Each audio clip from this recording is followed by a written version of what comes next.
صحابہ وہ ایمان والے ہیں کہ اللہ فرماتے ہیں وَلَٰكِنَّ اللَّهَ حَبَّبَ إِلَيْكُمُ الْإِيمَانَ وَزَيَّنَهُ فِي قُلُوبِكُمْ کہ میں نے ایمان کو ان کے دلوں میں مضبوط داخل کر دیا ہے، ڈال دیا ہے، یا یوں معنی علماء نے بھی کیا وَلَٰكِنَّ اللَّهَ حَبَّبَ إِلَيْكُمُ الْإِيمَانَ میں نے ایمان کو اللہ کہتے صحابہ کی فطرت بنا دیا ہے، ان کی یہ ایمان مجبوری نہیں ہے، یہ ایمان ان کے لیے کوئی پرابلم نہیں ہے، بلکہ ایمان ان کے لیے فطرت بنا دیا ہے۔ اور وَزَيَّنَهُ فِي قُلُوبِكُمْ تقوی سے مزین کر کے، طہارت سے مزین کر کے، قیادت سے مزین کر کے، امانت و دیانت سے مزین کر کے، عدالت و سخاوت سے مزین کر کے، حیا اور شجاعت اور استقامت سے مزین کر کے اس ایمان کو صحابہ کے دلوں میں ڈال دیا ہے۔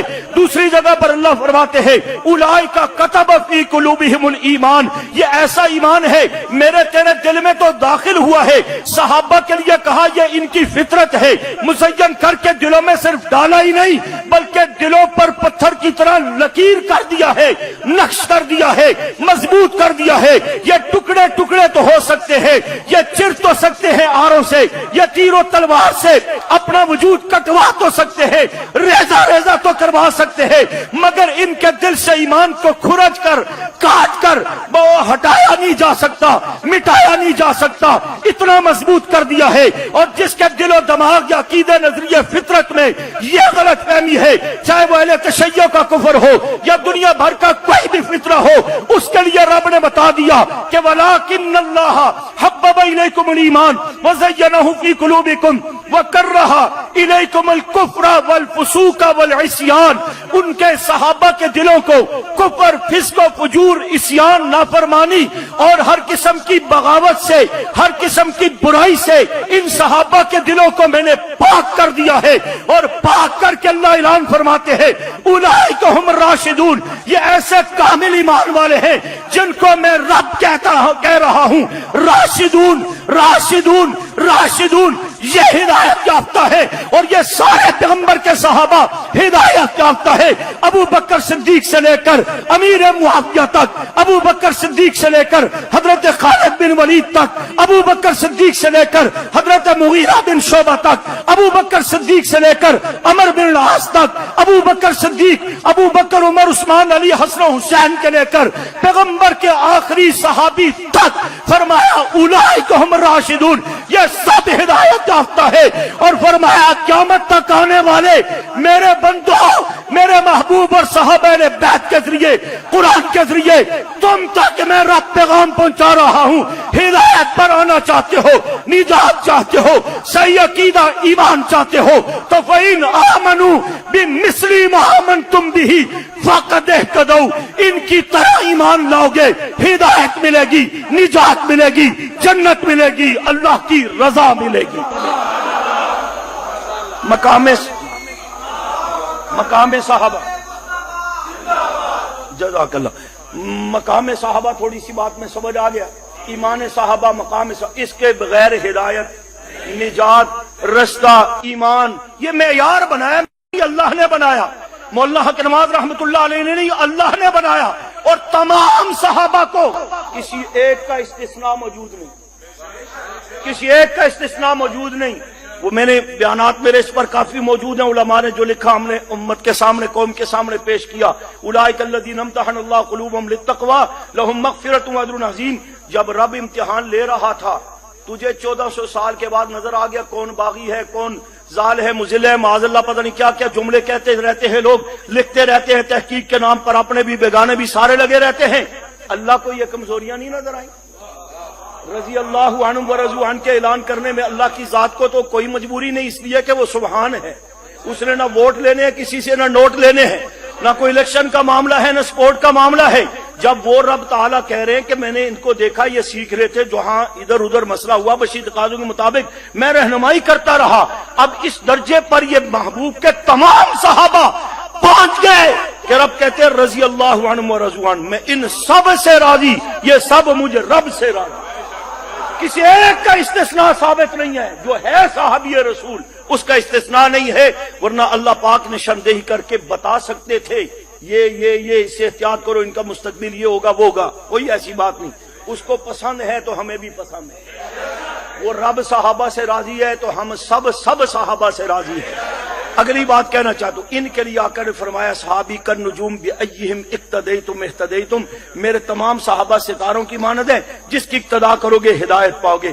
گویا کہ آسمان ہدایت کا سراج منیر نبی علیہ السلام کو قرار دیا کہ یہ ہدایت کا اصل سرچشمہ جو ہے وہ یہ ہے، لیکن ان تک پہنچنے کے لیے نقش قدم کس کا چاہیے؟ فرمایا یہ صحابہ ہیں، ان کی طرح ایمان لاؤ گے ہدایت بھی ملے گی، منزل بھی ملے گی، اطیعوا اللہ واطیعوا الرسول کی منزل بھی ملے گی۔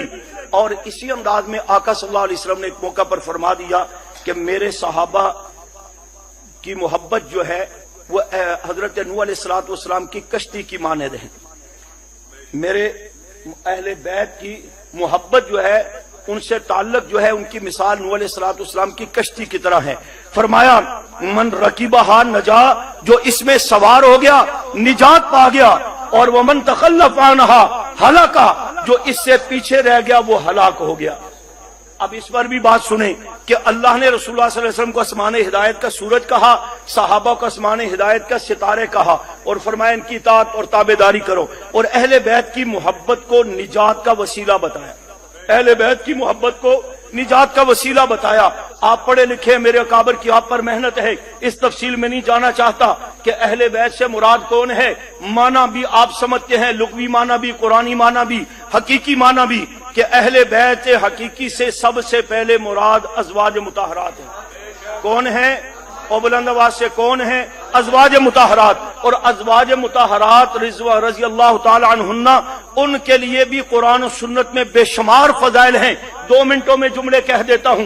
سب سے بڑی فضیلت ازواج مطہرات کی، اللہ فرماتے ہیں یا نساء النبی لستن کاحد من النساء، میرے محبوب آپ کے نکاح میں جو میں نے بیویاں دی ہیں، ازواج دی ہیں، عورتیں دی ہیں، حضرت خدیجہ، حضرت عائشہ، حضرت سودا، حضرت زینبین، حضرت جویریہ، حضرت ام حبیبہ، حضرت ام سلمہ، حضرت ماریہ قبطیہ، یہ جتنے 11 ازواج مطہرات آپ کے نکاح میں ہیں، فرمایا میرے محبوب میں رب اعلان کر رہا ہوں یا نساء النبی لستن کاحد من النساء، دنیا بھر کی تمام عورتوں میں سب سے افضل ہے۔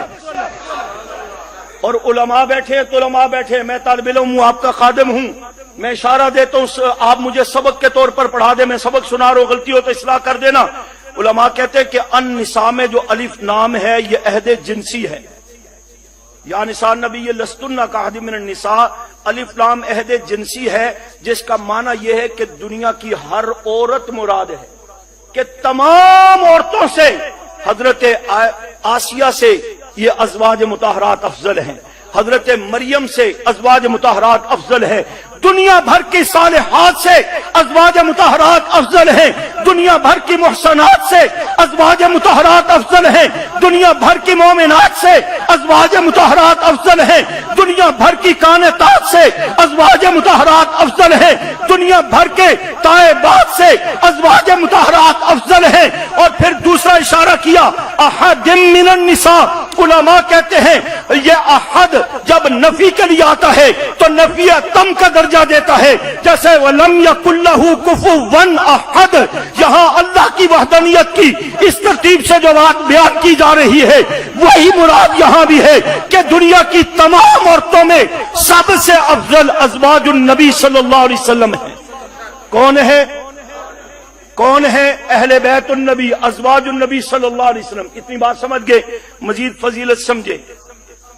ایک موقع پر ازواج مطہرات نے رسول اللہ صلی اللہ علیہ وسلم سے تھوڑی درخواست کر دی کہ بڑا مشکل ترین وقت ہم نے آپ کے ساتھ گزارا، بھوک پیاس، سفر، حضر، تان لان دشمن کی سب برداشت کی، یعنی کہ تان بھی کیا گیا، آپ کے اوپر برے لفظ بھی کہے گئے، سارا کچھ ہوا، تکلیفیں دکے سب کچھ برداشت کیا۔ فرمایا اب تھوڑا سا آسان موقع ہے تو ہم بھی چاہتی ہیں کوئی اچھا سا مکان یا کوئی کپڑے یا کوئی سہولت ہمیں بھی دے دو۔ بد وقتوں نے اس کو بھی اعتراض کا نشانہ بنایا کہ معاذ اللہ، او بھائی یہ شور نہ کرو، حلوے والے باہر جو ہیں یہ خاموش کراؤ، کون ہے ادھر ٹوٹیوں کی طرف؟ او مولوی صاحب خاموش ہو جاؤ، کیا کر رہے ہو بھائی؟ آپ نے علیحدہ مجلس بنائی ہوئی ہے ادھر، ابھی بھی اس پر اثر کوئی نہیں ہے۔ کوئی ذمہ دار ان کو اندر لے آئے یا ان کو روکے؟ توجہ آپ، میں جتنا مختصر ٹائم میں اس کو ختم کرنا چاہ رہا ہوں آپ الجھا رہے ہیں مجھے. تو میں عرض کر رہا تھا کہ آپ کہا جی نبی علیہ السلام کے سامنے ماشاءاللہ معاذ اللہ زبان درازی کرتی تھی اور نبی علیہ السلام سے ڈیمانڈیں کرتی تھی. دیکھیں نا، گندا ذہن ہو نا تو گندی سوچ ہی ترتیب دی جاتی ہے. سلیم الفطرت سوچ ہو تو بندہ اس طرح کی باتیں نہ کرتا ہے نہ لکھتا ہے. دشمن سے کیا شکوہ جب خلافت الملوکیت والا یا اہل سنت کے لبادے میں اور نبی علیہ السلام کے ازواج پر اس طرح کے اٹیک کرے. یہ کتنی بڑی بدبختی ہے. اللہ ہدایت عطا فرمائے. میں جملہ کہنا چاہتا ہوں عام عورت کے لیے بھی اور بالخصوص ازواج مطہرات کے لیے کہ دیکھو، بیوی نے جب اپنا آپ سب کچھ دو لفظوں میں قربان کر دیا، اپنا وجود قربان کر دیا، اپنی خواہشات، اپنی سب کچھ خامن کے حوالے کر دیا، تو وہ بیچاری اتنا حق بھی نہیں رکھتی کہ چکوال میں یا ڈھاب لوہارا میں یا ان دیہاتوں میں رہ کر ساری زندگی مفلیاں چن چن کر گندم کاٹ کر اب اللہ نے تھوڑی سہولت دی ہے تو مجھے چکوال شہر میں تھوڑا سا گھر لے دو یا اسلام آباد میں لے جاؤ. تو یہ کوئی کفر ہے؟ یہ کوئی جرم ہے؟ ہمارے گھر والیاں بھی ہمیں کہتی ہیں نا، مائیں بھی کہتی ہیں، بہنیں بھی، بیٹیاں بھی، بیویاں بھی کہتی ہیں بھئی اب عید کا موقع ہے، سارا سال اسی طرح گزر گیا، کوئی اچھا سا جوڑا لے آؤ، فلاں کی شادی ہے میرے لیے چوڑیاں لے آؤ. تو لاتے ہیں یا نہیں لاتے؟ گنجائش کے باوجود بھی لاتے ہیں. نہیں ہوتی تو تب بھی کوشش تو ہوتی ہے نا. اور جن بدبختوں نے یہ بکواس لکھی ہے ان کی گھر والیاں تو پتہ نہیں ان سے کیا کر ڈیمانڈ کرتی ہوں گی کہ جاؤ 1 کلو ٹماٹر لے آؤ. وہ اس وقت تک گھر میں نہیں گھستے ہوں گے کہ 500 روپے کلو ہو یا 50 روپے کلو ہو، جب تک ٹماٹر لے کے نہ جائیں، کیونکہ پتہ ہے بیگم صاحب سے جوتے پڑنے ہیں. ایسے بدبخت بیٹھ کر پیغمبر اسلام کے ازواج پر اٹیک کرتی. دیکھو جی زبان دراز تھی، معاذ اللہ نبی سے ڈیمانڈ کرتی تھی. میں کہتا ہوں ان کا یہ کہنا یہ عیب نہیں ہے، یہ ازواج مطہرات کا حسن ہے، یہ بیوی کا حسن ہے کہ وہ اپنے خامن سے اگر کسی چیز کی مطالبہ کرتی ہے اپنی سہولت کے لیے، تھوڑا بہت اگر ہاں حدود سے نہیں نکلنا چاہیے، لیکن اگر کوئی بات کرتی ہے تو اس کا حسن ہے، اس کا حق ہے. ازواج مطہرات نے بھی یوں آقا صلی اللہ علیہ وسلم سے چند جملے کہہ دیے. حضور علیہ السلام خاموش ہو گئے. اللہ کی وحی کا انتظار. لمبا واقعہ میں اشارہ دیتا ہوں. وحی آ گئی.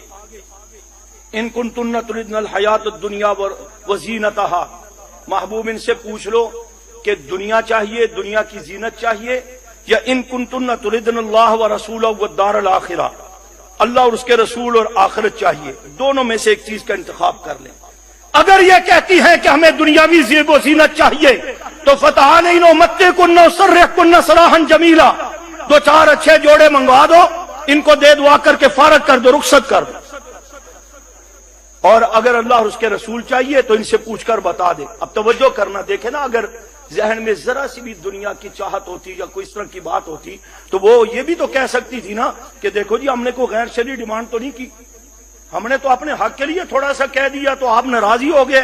نہیں، جب یہ حکم آیا تو رسول اللہ صلی اللہ علیہ وسلم گھر میں تشریف لائے. سب سے پہلے میری اور آپ کی ماں سیدہ عائشہ صدیقہ رضی اللہ تعالی عنہا سے فرمایا، عائشہ اللہ کی طرف سے ایک حکم آیا ہے، فیصلے کا اختیار تمہارے پاس ہے، سوچ کے جواب دینا.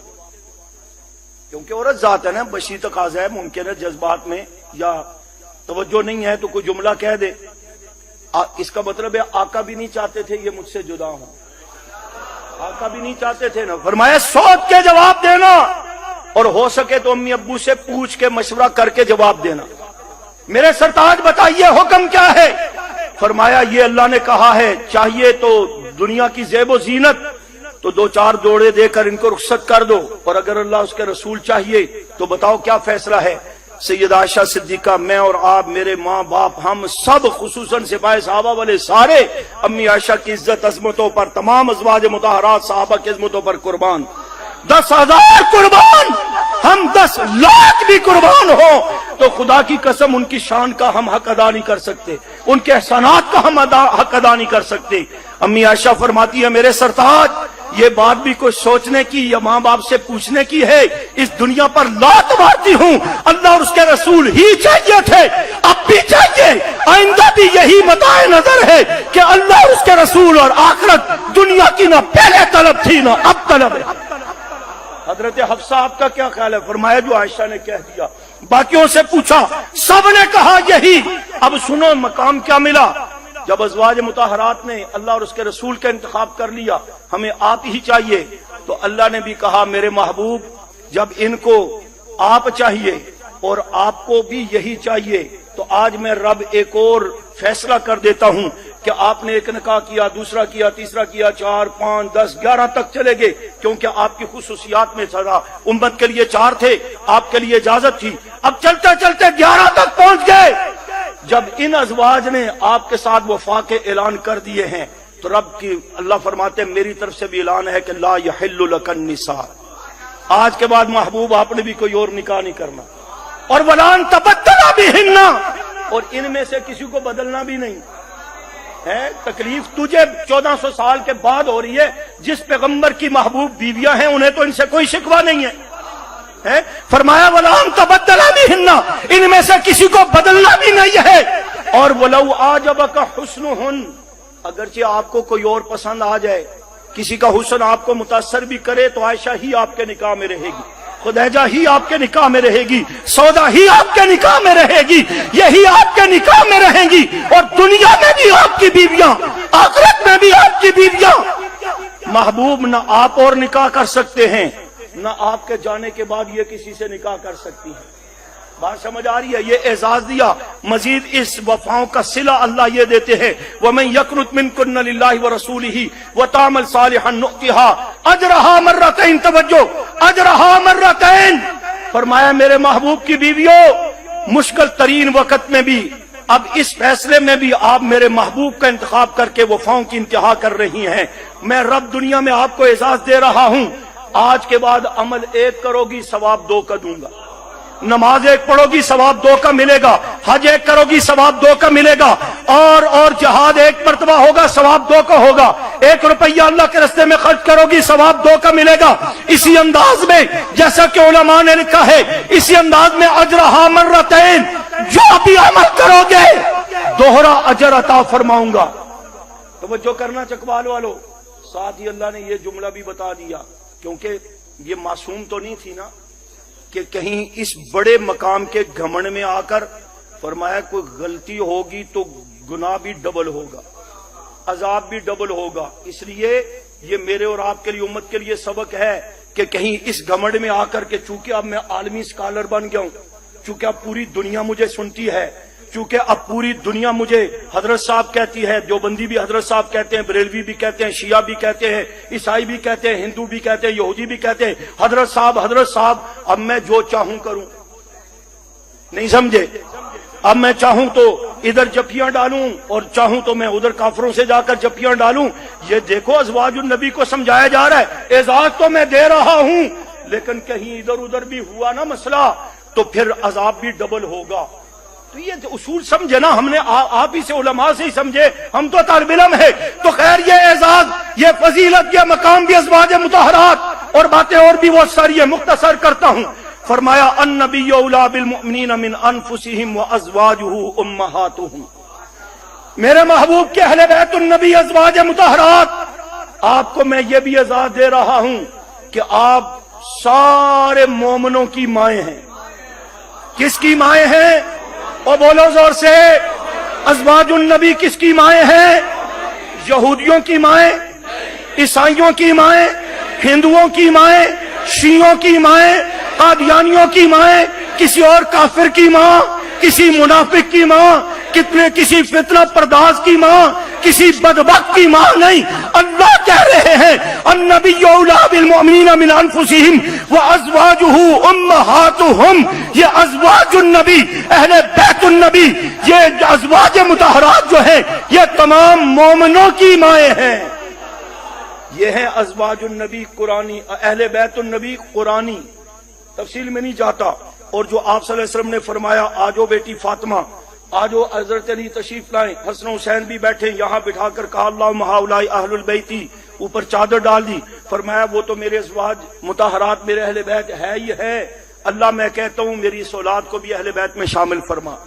بات سمجھ آئی؟ بس جملہ میں نے کہہ دیا، تفصیلات یہ وہ قرآنی اللہ کی زبانی اہل بیت ازواج مطہرات، یہ نبی کی زبانی اہل بیت ہیں۔ بات سمجھ گئے؟ اب میں نے مقام بتا دیا، مختصر 5 منٹ رہ گئے، بات ختم کرتا ہوں۔ بات سمجھ آ گئی؟ ان ازواج مطہرات، ان اہل بیت الزام کے لیے آقا فرماتے ہیں میرے اہل بیت کی مثال کشتی نوح کی طرح ہے، یہ نجات کا وسیلہ ہے۔ من رکبہا نجا، جو اس میں سوار ہو گیا نجات پا گیا، جو من تخلف عنہا رکبہ ہلاکا، جو اس سے پیچھے رہ گیا وہ ہلاک ہو گیا۔ اب بات کی طرف توجہ ہے، خلاصہ نکالتا ہوں۔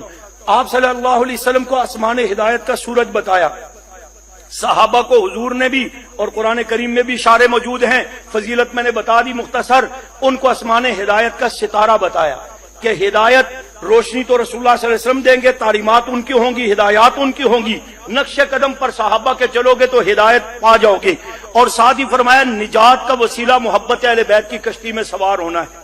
اب بھئی میں اور آپ یہ سوال کر سکتے، علماء نے سمجھانے کے لیے ایک ترتیب بنائی ہے کہ دیکھیں جی سورج بھی آسمان پر اور ستارے کہاں ہوتے ہیں؟ بولو بولو بات ختم کروں۔ آسمان پر، اور کشتی کہاں ہوتی ہے؟ پانی میں۔ ہم کہاں رہتے ہیں؟ زمین پر، خشکی میں، خشکی میں رہتے ہیں، کشتی پانی میں ہے، ستارے اور سورج آسمان پر ہیں۔ اب یہ جوڑ اور یہ سلسلہ کیسے ہوگا؟ اس پر بھی رسول اللہ صلی اللہ علیہ وسلم نے فرمایا، بات اس سے سمجھ آئے گی۔ آقا نے فرمایا جب میں چلا جاؤں گا، اس وقت کی حدیثیں بھی ہیں، اور فرمایا جب قرب قیامت ہوگی اس کی نشانیاں بھی ہیں کہ فتنوں کا زور ہوگا، اتنے فتنے آئیں گے، صبح فتنہ، شام فتنہ، ادھر سے فتنہ، ادھر سے فتنہ۔ ابھی ایک فتنے سے آپ نمٹ نہیں پائیں گے، ایک اور فتنہ آئے گا۔ ایک روایت میں آقا فرماتے ہیں کہ اتنے فتنے ہوں گے، اتنے فتنے ہوں گے جیسے تسبیح کا دھاگا ٹوٹ جائے تو دانے پر دانا گرتا ہے۔ آقا فرماتے ہیں فتنوں پر فتنے آئیں گے، آپ دنیا سے رحلت فرما گئے، معتزلہ کا فتنہ پیدا ہوتا ہے، منکرین ختم نبوت کا فتنہ سر اٹھاتا ہے، منکرین زکات کا فتنہ سر اٹھاتا ہے، چلتے چلتے روافض کا فتنہ پیدا ہوا، اسی انداز کے اندر منکرین حدیث کا فتنہ پیدا ہوا، رسول اللہ صلی اللہ علیہ وسلم کے احادیث طیبہ کے انکار کا فتنہ پیدا ہوا، قرآن کریم کے انکار کا فتنہ پیدا ہوا، اور غامدیت کا فتنہ پیدا ہوا، مودودیت کا فتنہ پیدا ہوا، رافضیت کا فتنہ پیدا ہوا، شیعت کے کفر کا فتنہ پیدا ہوا، قادیانیت کا فتنہ پیدا ہوا۔ یہ پوری ایک لسٹ ہے۔ اس دور میں فتنوں کا مزید اتنا اضافہ ہے، ابھی ایک فتنے سے نمٹ نہیں پاتے، دوسرا فتنہ اٹھ کھڑا ہوتا ہے، روز مرہ فتنے، صبح شام فتنے۔ آقا فرماتے ہیں جب فتنوں کا سیلاب آئے گا اس کے بھنور میں پھنس جاؤ گے۔ تو سوچئے جب آدمی سیلاب کے بھنور میں پھنستا ہے تو جہاں چیختا ہے بچاؤ بچاؤ بچاؤ، تو بچانے کا سبب کیا بنتا ہے؟ کشتی بنتی ہے۔ جزاک اللہ، جو بولے وہ بیدار ہیں۔ بچانے کا سبب کون بنتی ہے؟ کشتی بنتی ہے۔ سیلاب کے بھنور میں پھنس کے اللہ کے رسول صلی اللہ علیہ وسلم کدھر جائیں؟ کس کے پیچھے چلیں؟ کس کی مانیں؟ کس کا انکار کریں؟ فتوے دینے والے خود یاریاں نبھا رہے ہیں، اٹھنا بیٹھنا کر رہے ہیں، دشمن کی زبان کو روکیں، صحابہ پر تبرے سے یا اپنے کے قلم کو روکیں، ہم کدھر جائیں؟ فرمایا اس سیلاب کے، فتنوں کے سیلاب کے بھنور میں پھنس کے ہو، پریشان ہو، ٹینشن میں ہو، تو یہ محبت اہل بیت کی کشتی ہے، اس میں سوار ہو جاؤ۔ محبت اہل بیت کی کشتی میں سوار ہو جاؤ۔